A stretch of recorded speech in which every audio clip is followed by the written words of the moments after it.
Okay, welcome, Jim Clark. Yep, I'm here. How you doing, Carl? Very well. So how you doing, guys? So Carl asked me to talk a little bit tonight about the subject to existing financing strategy. So I'm just going to run through briefly. Just it's a complex structure, probably one of the most complex in residential real estate, but it's good to know about because when you're speaking with a seller, with a homeowner, you want to make the most out of that contact, and sometimes this structure will check all the boxes, and it could be a way to make a deal where none would exist. So just why this is coming up now, basically, I hear it all day long. Deals are getting tougher to find. Interest rates are up. But at the same time, there's a lot of properties out there with low fixed rate mortgages on them. So, what I hear is, wouldn't it be nice if there was a way to buy these properties while leaving these low fixed rate mortgages in place? So that's what we're talking about here. We're talking about leaving these nice, 3%, 4%, 30-year fixed loans on the property and taking title to them. So what is it? What is the subject to existing financing strategy? Basically, this is when the investor takes title to a real estate while leaving the existing financing in place. If it's executed properly, possibly the seller can get a higher price than normal to cash out their equity, and you as the investor can get a property with a low interest mortgage in place from day one without having to go to a bank or another lender. So, just to back up a little bit, where this strategy has come from. I've been working with this probably since about 2004, 2005. Back then, common strategy among investors were these sale leaseback transactions. It was basically when you find a homeowner in foreclosure, you buy the property from them and then you lease it back to them. And then while they get their credit all lined up, they rent from you, and then they would go and refinance their house or get a mortgage and cash you out. So buying it subject to existing financing strategy worked really well with that, because what you would do, or what the investors would do, is basically say, all right, how much are you behind on your mortgage? And it might be 3-4 months, whatever it was. And they would pay, $15,000, $20,000 to get it current.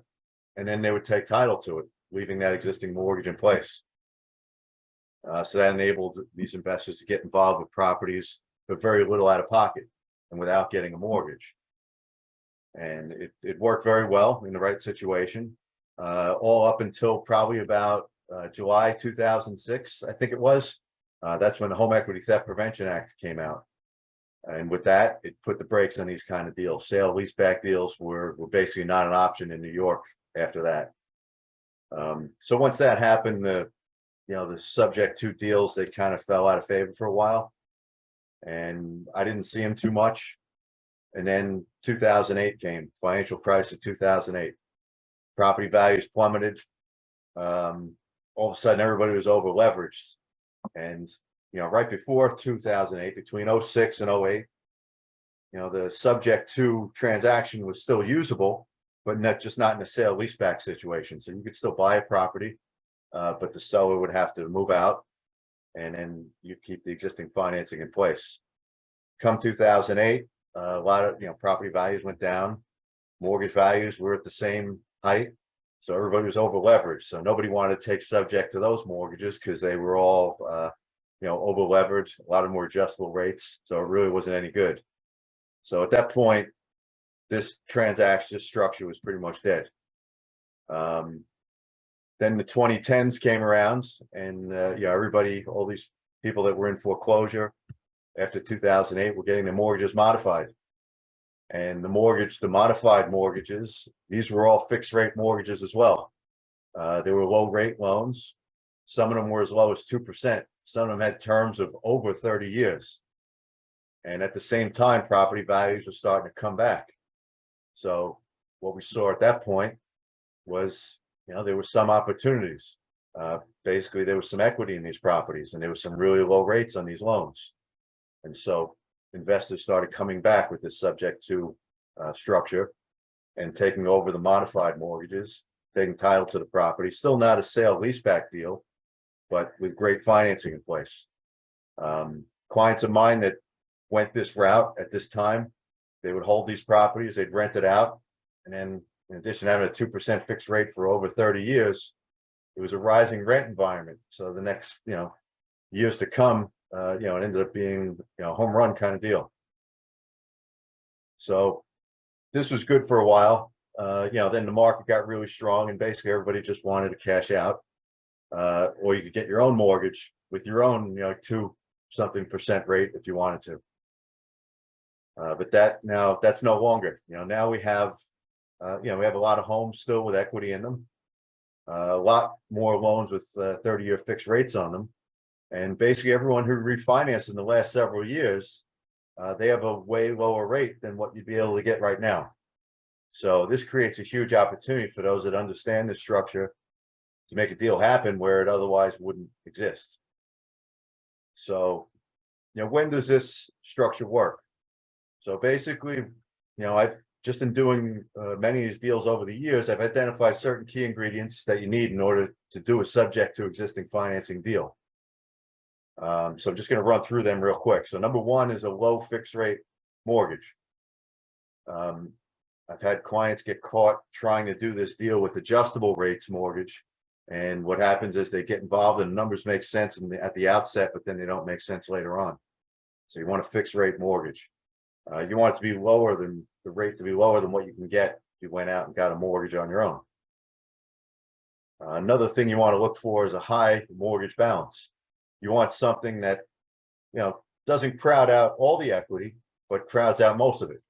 Because if you're taking subject to an existing mortgage, you're not going to be able to get a mortgage on top of that. So any additional money that needs to be paid to the seller to cash out their equity, move out expenses, your rehab, whatever it is going to have to be paid in cash.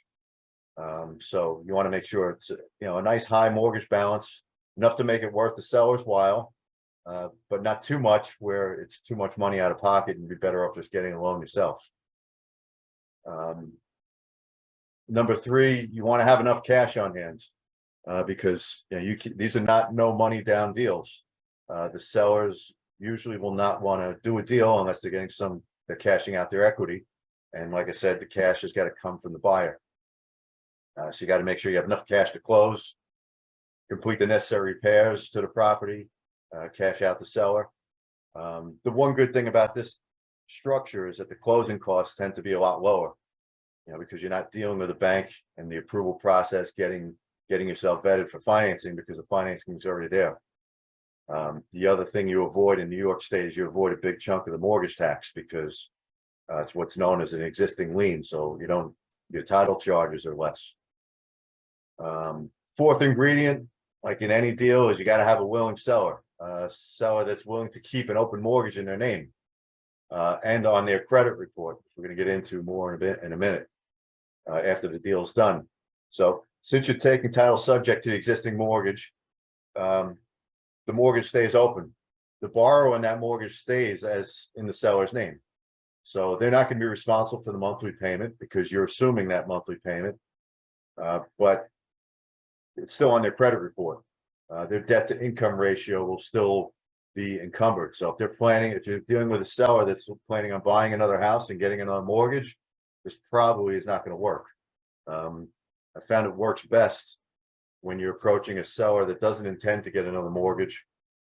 They're just going to rent or move in with a family member or something like that because of the effect it has on the credit.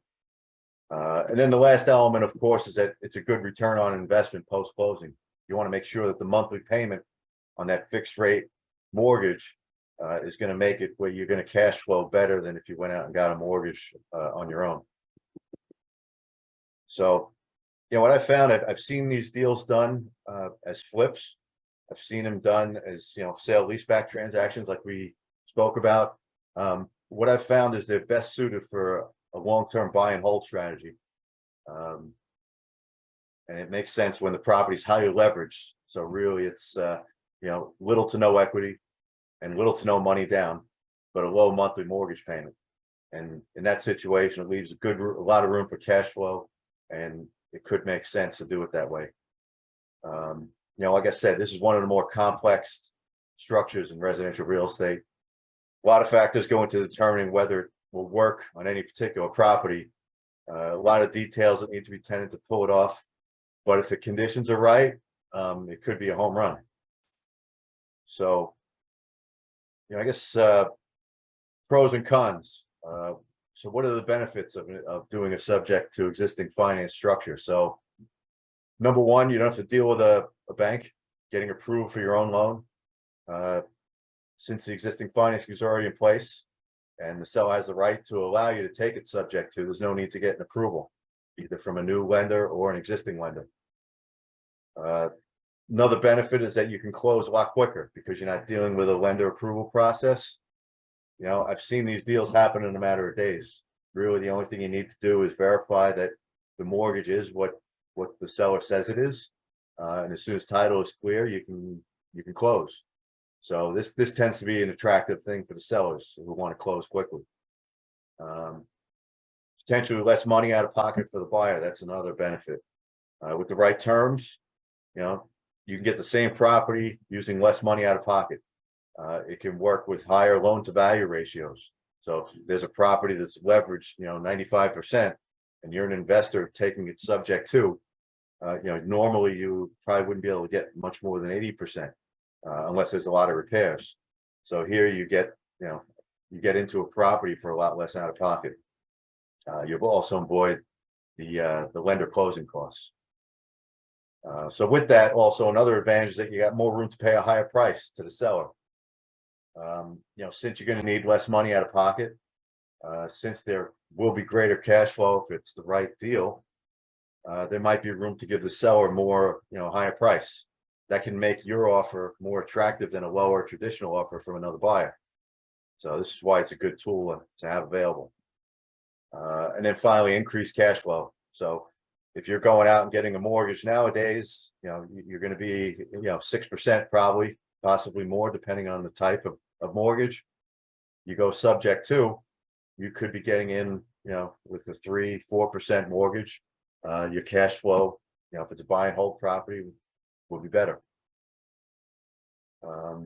What's the downsides? So basically, big downside, there's an increased risk to the seller. Because like I mentioned, the mortgage will stay in their name. It stays on their credit report, but at the same time, they no longer own the property, so they're giving up control.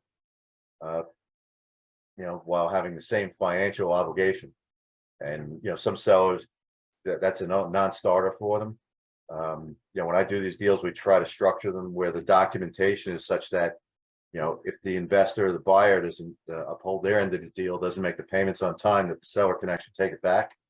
That usually alleviates that concern, but it's definitely a perceived risk. It's something that has to be navigated.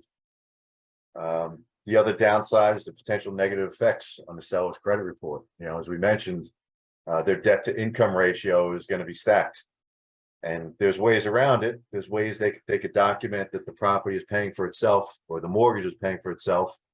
But just on its face, their credit report is not going to look as appealing as if they paid this mortgage off. So for some sellers, that also will be a no-go. The other downside, I guess, is increased risk to the buyer. So the buyer, the investor, normally when you buy a house, you pay the seller, you get the deed, and you're done dealing with the seller. That's it. With this type of deal, you're going to continue to have a business relationship with the seller because that mortgage is remaining in their name. They're going to have a contingent interest in the property in order for them to, make sure you're doing the right thing.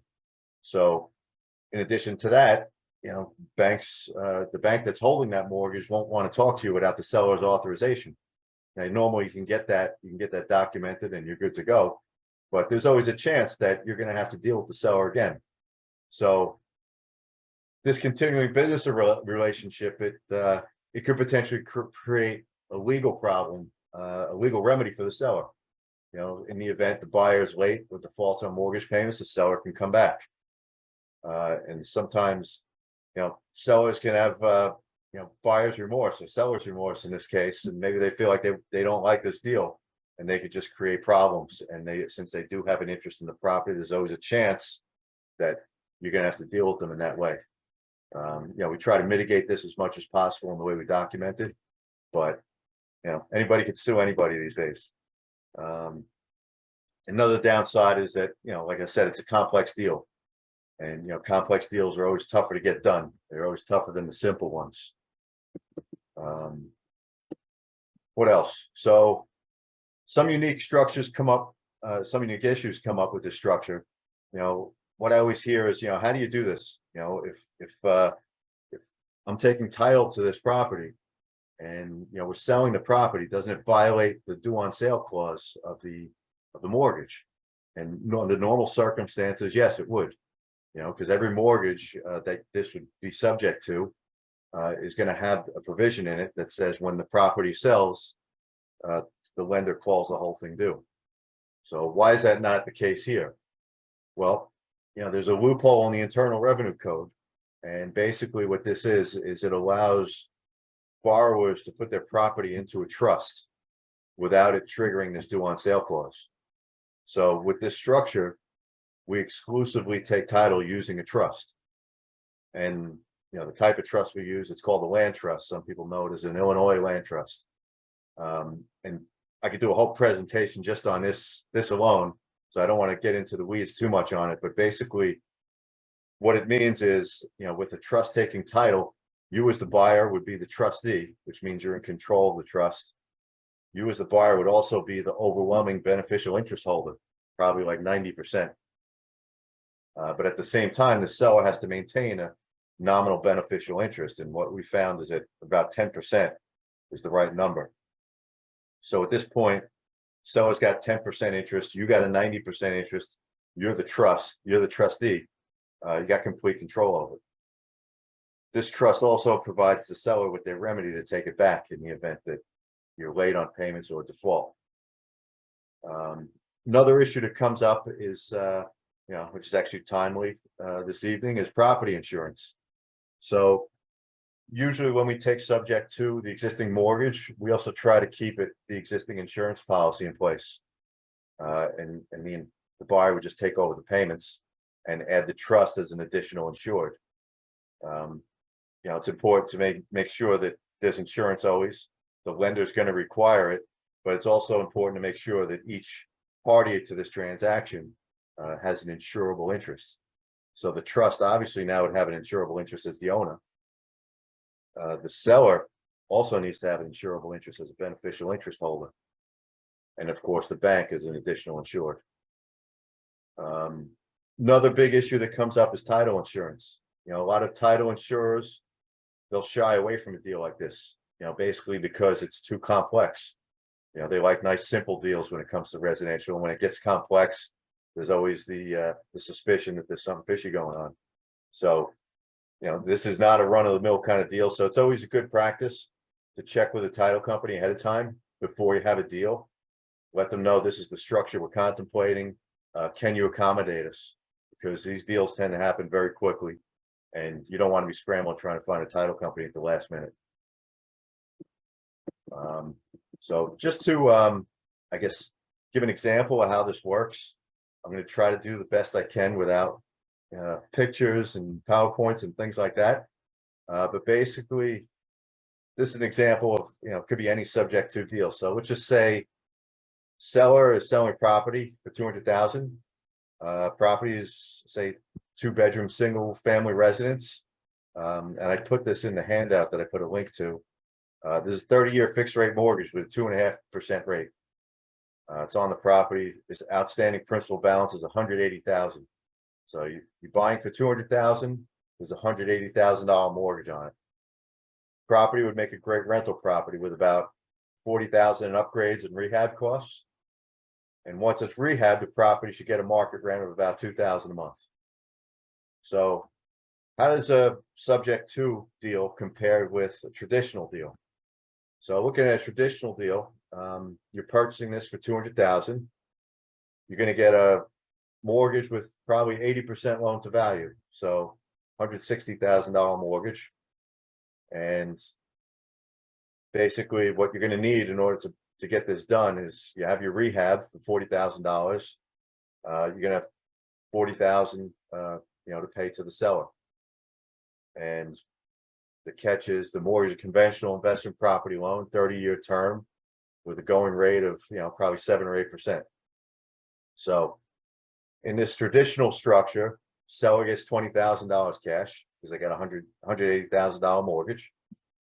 Total cash needed by the investor would be $80,000. Monthly principal and interest payment, assuming an 8% deal, we had that as around $1,100. Monthly cash flow to the buyer, you're going to be looking at like, $900, without all the other stuff. Trying to keep it simple. So how does this compare to a subject to deal? So let's just say you're buying it, taking subject to that $180,000 mortgage. So now you only need $60,000 cash to get in the door, $20,000 to cash out the seller's equity, $40,000 for your rehab. And let's just say the existing mortgage on the property, as we said, is 2.5% interest rate. So here, total cash to seller is the same, $20,000. Total cash needed by the investor is less. It's only $60,000. Monthly principal and interest payments on this would be $711. So your monthly cash flow now is closer to $1,300, where it was, about $800. So you could see with $20,000 less, you receive nearly $500 more in monthly cash flow by using this strategy. So, and since you're taking subject to, you're not getting a new mortgage. You don't have a new mortgage encumbering your credit. You don't have to go through the process of qualifying, and you avoid the traditional closing costs. So you might come out ahead a little on the closing costs as well. So this is the way these deals work. This is the potential that they have. And that's pretty much the nuts and bolts of it. So I'll open it up to questions. I know I just mentioned a lot. There might not be a lot of questions. You might have to digest this a little bit, but that's why I put out that if you check the link, there's a lot of information in there, and I'm happy to talk to you guys more about it if you like, anytime. Jim? Yes, how you doing, Rich? Good. Typically, you said, I think you're buying this from somebody who's in trouble. Is that correct? Not necessarily. Like, I guess the last, wave of this type of deal, the 2010s, when people had modified mortgages, and, I found most deals, like, people were fine. They just wanted to move on. And, and it just seemed like a good deal. Like a lot of times there were properties that were already rental properties, and like the owner was just tired of dealing with it. But the market wasn't quite good enough for them. So the subject to deal was good enough to get them a few extra bucks where it was enticing. And they had nice mortgages on it. But otherwise, yeah, I would say it's probably people that, don't want to or can't handle their mortgage payment anymore. Right. So if they're behind on their mortgage and you bought this subject to, you'd actually be building their credit, wouldn't you? Because they'd show consistent payments. That's exactly right. And that would be another benefit of this. And that's a selling point, is that, when you get the objection that, well, geez, this mortgage is going to be in my name post closing for how long, and it's going to be on my credit.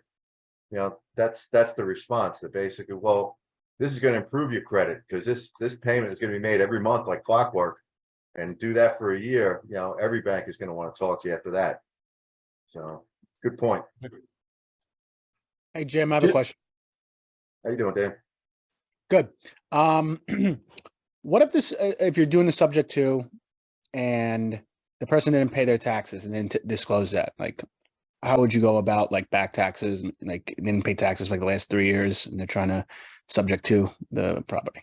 Yeah, I don't see that much anymore, only because most of the mortgages now have escrowed property taxes, so they're current. But I've seen it before.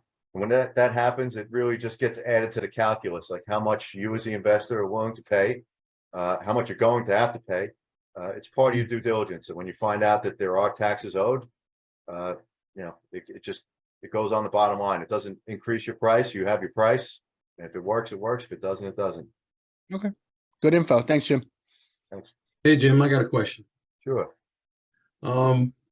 You were talking about sometimes you have to go back and deal with the seller, obviously, because their name's on the mortgage.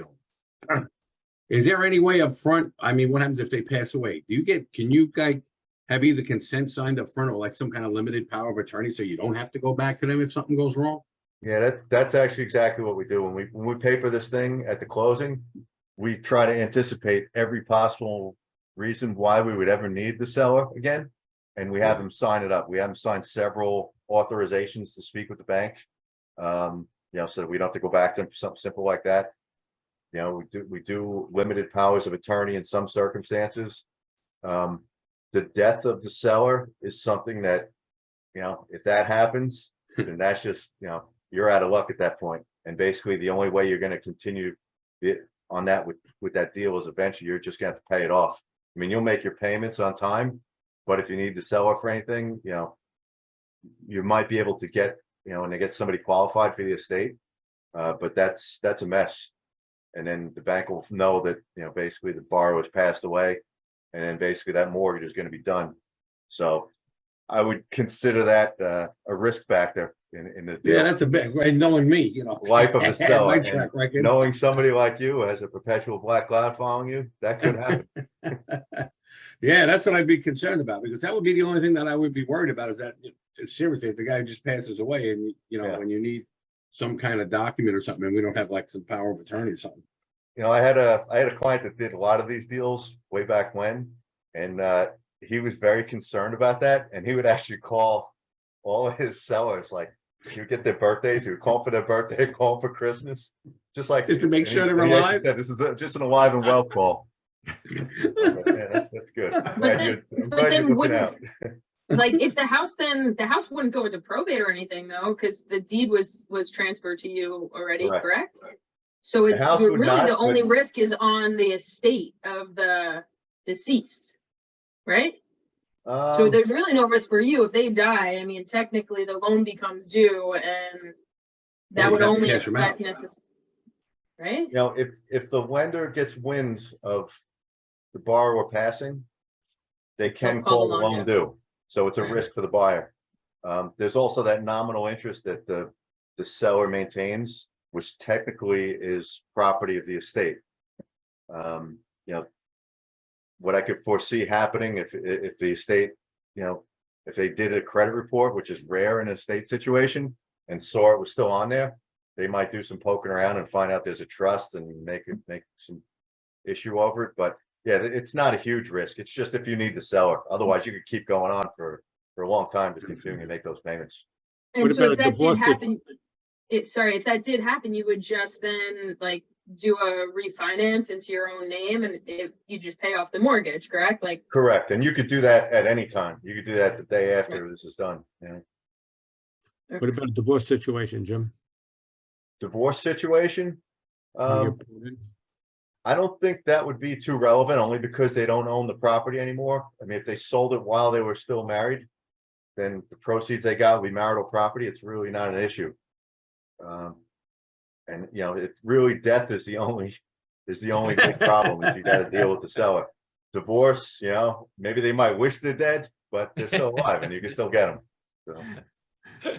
Wonderful. Do we have any other questions out there for Jim? Yeah, so assumable mortgage, Jim, they're thing of the past. I haven't seen an assumable mortgage. You know, I've been doing this, you know, for about 20 years now. And with investors who've been really digging for that type of a deal, I haven't seen it. I know they're out there, but you know, it's like the white elephant. I haven't seen one of them either. Okay, so this is kind of a way to assume through the existing financing. Got it. Yeah, commercial mortgages, that a lot of times you can assume it. But in a residential, I haven't seen it. How about on a commercial mortgage where the person has a personal guarantee and passes away? Have you seen that? On a commercial mortgage where, okay, so the borrower, the personal guarantor has passed away. Yeah. I mean, I haven't seen it, but in that situation, that personal guarantee is worthless. You know, it's like credit card debt. It's just kind of, there's no person to enforce the guarantee, you know? Sure. Okay, thank you. Okay. Do And we have now- any other questions for Jim? I have Yeah. one. Go ahead, Yolanda. Hi, Jim. Long time How no you see. doing, Lana? I'm not sure if this is a legal question or a banking question. Transferring a property from the company to, no, from a person to the company. Like if I buy a house and want to then handle it as a rental through my company, how do I do that legally if I still have a mortgage on it? Well, that's, I mentioned the due on sale clause in the mortgage. If there's a due on sale clause in that mortgage, and there most likely is, a transfer to, say, an LLC would violate that due on sale clause. So it's a technical default on the loan. They could call it due. Will they call it due? Practically speaking, if the payments are made on time, they're not going to know. They'd have to do a title search to find out. But, as an attorney, if a client asks me that, I got to tell them what their exposure is, what their liability is. They are exposed to the bank someday, sending them a letter saying, oh, by the way, you got to pay the mortgage in full next week, and then it could be an issue. So If you transfer it to a land trust, is that still the same issue? when you transfer it to a trust, it's allowed because of the loophole that's in the Internal Revenue Code that allows people, it was intended for estate planning purposes. So they want people to be able to get a mortgage and put their property into a trust for estate planning purposes. So they carved this out. It's in the Internal Revenue Code. Every bank is subject to it. So by putting it into a land trust, you're putting it into a trust. We notify the bank. We let them know it's in a trust now. They put it in the file and that's it. No harm, no foul. Is that also asset protection? No, because this type of trust, it's a revocable trust. So a revocable trust, you could still be sued and you could be forced to revoke it so they can get at the asset. Okay. Thank you. Jim, Yes. How you doing, Joe? hey, great presentation. Never heard of the trust thing before. All the YouTube, everything, they never talk about it. That's awesome. But I wanted to ask you, does the conversation change at all if the current owner is an LLC? Does it become easier? Can you just like get on the operating agreement? How does that, If the current owner is an LLC, then Yeah. most likely they have a commercial mortgage on the property. Yeah. It becomes very easy because Okay. it could be an assumable loan. Okay. If it's not an assumable loan, there is possibly a chance that you can become a part owner on the LLC, depending on what their loan documents say. Sometimes the loan documents say if you change the ownership of the LLC, they'll call the loan due. But yeah, Okay. it's a lot easier to do that way. The problem Good. with if it's an LLC commercial deal is this loophole in the Internal Revenue Code is not going to apply. So Yeah. you're going to have to deal squarely with that due on sale clause one way or the other. Okay. And now most of them, it might get lender specific, but do a lot of these require you, if you change your operating agreement, you have to keep them updated or? There's an obligation in most commercial loans to keep them updated. Okay. Usually the way they find out is they have annual reporting requirements. They want to see the borrower's tax returns in a commercial deal. And if the tax Okay. returns all of a sudden show like different owners, might raise some eyebrows. Sure. Okay. Fair enough. Thanks, Jim. Thanks. All right. And any further questions for Jim? Yeah, Jim, I have one. So in a deal like this, has it affect the seller's purchasing power credit wise when they move on to like try to buy something else? It 'Cause they're still holding a mortgage, right? yeah, it has a pretty big effect on their purchasing power. They're probably not going to be able to purchase something else that easily. If they are dead set on purchasing something, they're gonna have to make sure they find a loan officer that's willing to take the documentation that says that this mortgage is being paid by some other structure. They have to be willing to understand it.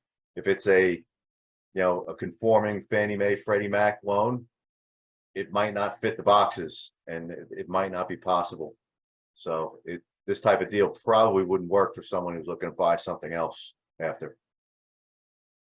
Okay. Okay. Anybody else for any final questions for Jim? No, we're good? Okay, Jim, absolute great job. Thank you so much. And, let's remember, folks, this is a more complex strategy, and this is not a strategy that you're going to convince, the general population. This is a kind of a niche strategy. And, you got to understand that the seller has got Jim's counterpart representing them, talking to their client about all of the downfalls that Jim has been talking about. So just keep that in mind. Make sure that you're informed, you understand this strategy, but it can work. I know in my some of the years that Jim was talking about, we use this strategy quite often, and it can work very nicely. Jim, I want to thank you so much. You did an awesome job, as always. Thank you. Okay. And just a final word. I mean, like Carl said, it's very complex. Having a general idea of it is really all you need. And then if you have a situation where it seems like, this sounds like it could fit into that strange strategy that Jim Clark was talking about, say, I'll get back to you and give me a call. We can run through it. And I'm happy to tell you, like, yeah, you're onto something or no. And then, maybe there might be something there, maybe not. But either way, thank you for listening. And